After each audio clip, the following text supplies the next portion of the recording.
Hindi educational channel में मैं आपका स्वागत करता हूं। नमस्कार मेरे प्रिय विद्यार्थियों, आज मैं आपके समक्ष डॉक्टर हजारी प्रसाद द्विवेदी द्वारा रचित कुटज शीर्षक निबंध से संबंधित एक प्रश्न को लेकर आपके समक्ष उपस्थित हुआ हूं।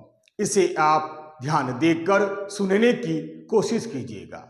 तो चलिए समय नहीं लेते हुए मैं इस वीडियो को शुरू करता हूं।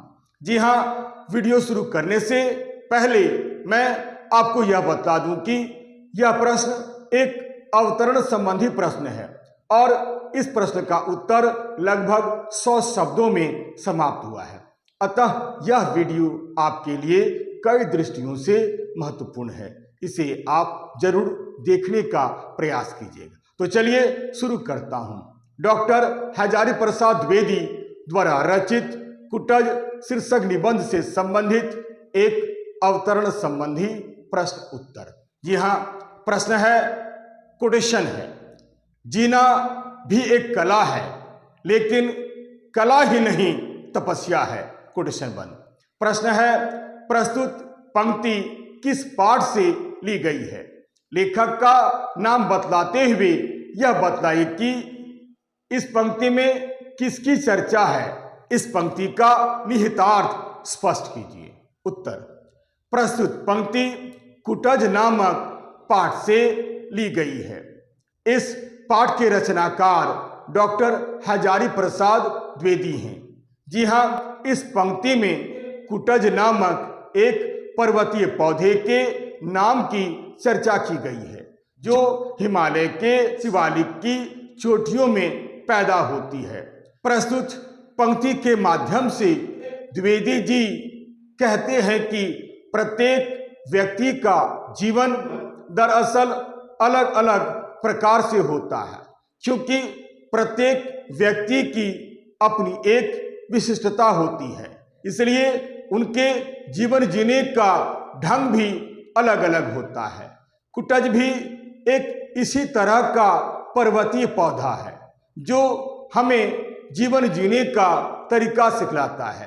कुटज कोई ऐसा वैसा पौधा नहीं है जिसके साथ हम उसकी तुलना करें। कुटज एक बिल्कुल अलग तरह का पौधा है। वह मानव मात्र को सदैव जीवन जीने का संदेश देता है। लेखक का मानना है कि जीना एक कला ही नहीं बल्कि एक तपस्या है। कुटज के माध्यम से उन्होंने अपनी इस बात की पुष्टि की है।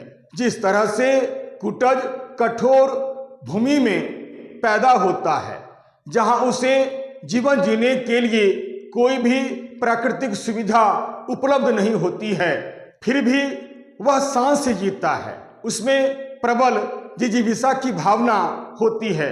वह अपनी जिजीविषा की भावना के बल पर ही कठोर भूमि को भेद कर अपना भोजन प्राप्त कर लेता है। यानी अपने तप के बल पर वह पल्लवित और पुष्पित होते रहता है। ठीक उसी तरह मनुष्य को भी जीवन जीने का प्रयास करना चाहिए। चाहे हमें जीवन जीने के लिए सुविधाएं मिले या न मिले, फिर भी हमें कुटज की तरह प्रसन्नता पूर्वक जीवन जीने का प्रयास करना चाहिए। जीवन को इस प्रकार बिताना चाहिए कि उसमें जान आ जाए। जीवन का आनंद लेने के लिए जो साधन हैं उनमें अपने जीवन को मिला देना चाहिए। कुटज की यही तपस्या उसे कठोर भूमि में भी जीवंतता प्रदान करती है।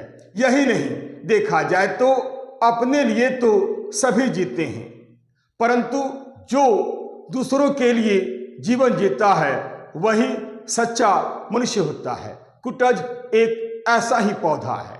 कुटज अपने लिए न जीकर दूसरों के लिए जीता है।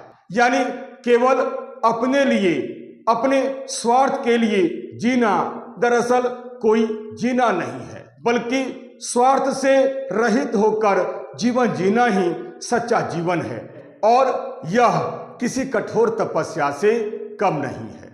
आशा करता हूं आप इस वीडियो के माध्यम से इस प्रश्न का उत्तर और निहितार्थ अच्छी तरह से समझ गए होंगे। यदि आपको यह वीडियो अच्छा लगता है, उपयोगी लगता है, सारगर्भित लगता है, तो आप इसे लाइक करें, शेयर करें और तो और सब्सक्राइब करना बिल्कुल नहीं भूलें। तब तक के लिए नमस्कार, धन्यवाद।